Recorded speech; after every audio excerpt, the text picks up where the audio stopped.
Yeah, so I kind of chart the influence of utilitarian thinking of economic science really diverts with the Wall Street crash and the Great Depression, and you see the development of what I call in the book two kind of strands of kind of anti-utilitarian thinking, but two strands that still incorporate the utilitarian ideas into their thought. So one is Keynes's model, which takes the kind of majoritarian aspect of utilitarian thinking and places it at the center. So basically, how do we try and ensure on some level the greatest happiness of the greatest number of people? And so that's to build a kind of strong interventionist model in the economy that becomes the base of social democratic states, big welfare states, post Second World War, social democracy, so on and so forth. And on the other hand, there's a kind of Hayekian, Friedrich Hayek-inspired anti-utilitarianism, which takes the individual aspect of utilitarianism over the individual over the majority and situates that at the heart of a kind of philosophy of society. And these two anti-utilitarian stances are kind of in competition through the kind of mid-20th century. The Keynesian model is kind of winning until the 1970s and the kind of economic and social crises of the 1970s, where then the neoliberal form of utilitarianism emerges kind of victorious and becomes the kind of basis of a new kind of hegemonic bloc politically through people like Reagan and Thatcher, and economically through the kind of ideas of institutions like the IMF and the World Bank and so on and so forth. And this becomes the kind of governing logic of the world that we now inhabit. Yeah, and in its I guess foundational piece for neoliberalism there, how neoliberalism wins out over the Keynesian model.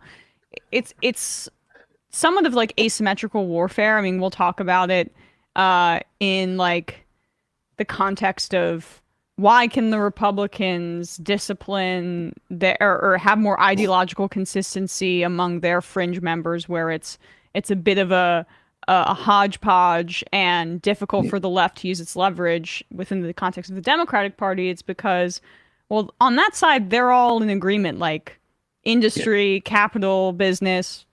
That's what we're going to side with, and so it make the neoliberalism winning out over Keynesian majoritarian economics is kind of the same argument, which is that, well, you might want to lead with something stronger as opposed to playing on their turf.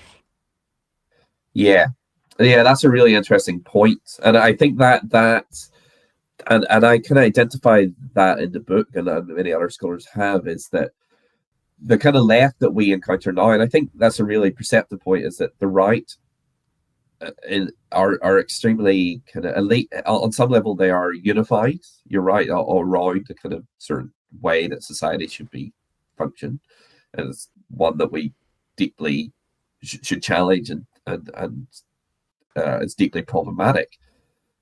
But part of the problem for the left is that from the 1990s onwards, particularly in the US and in places like the UK and parts of Europe, is that the left embrace neoliberalism. Neoliberalism is the kind of heart of Bill Clinton's project. Same with Tony Blair in the UK, where I'm based in New Zealand. Actually, in the 1980s, it's a left-wing government that implements what is called here is the Rogernomics, named after the finance minister. But it was a neoliberal revolution of the economy and society, led by a left-wing government. And what this really did is kind of splinter the left. And Nancy Fraser, the kind of Marxist philosopher, she calls what emerges in the 1990s as a kind of progressive neoliberalism. So it's a neoliberalism that embraces kind of social liberalism, kind of certain it embraces kind of social forms of liberation, from kind of certain forms of rights and so on and so forth. But at the heart of it, it deeply embraces a kind of economic model of neoliberalism. And this creates a real problem for the left going forward, a problem that we now encounter in the kind of splintering of left-wing parties. It's a kind of left-wing that's still committed to a neoliberal economic model, and a left that is now developing around kind of democratic socialism or other forms of kind of social democracy. And these kind of, it creates a kind of left that is kind of often confused and introverted and kind of fighting against itself, against its kind of instincts.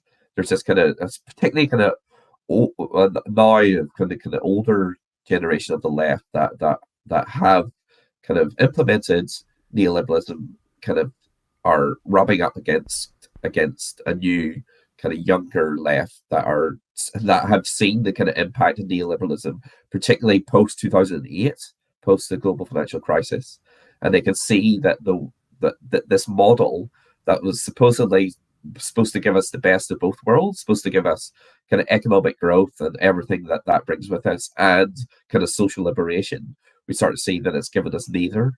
And the left are deeply conflicted on that in a way that the right aren't.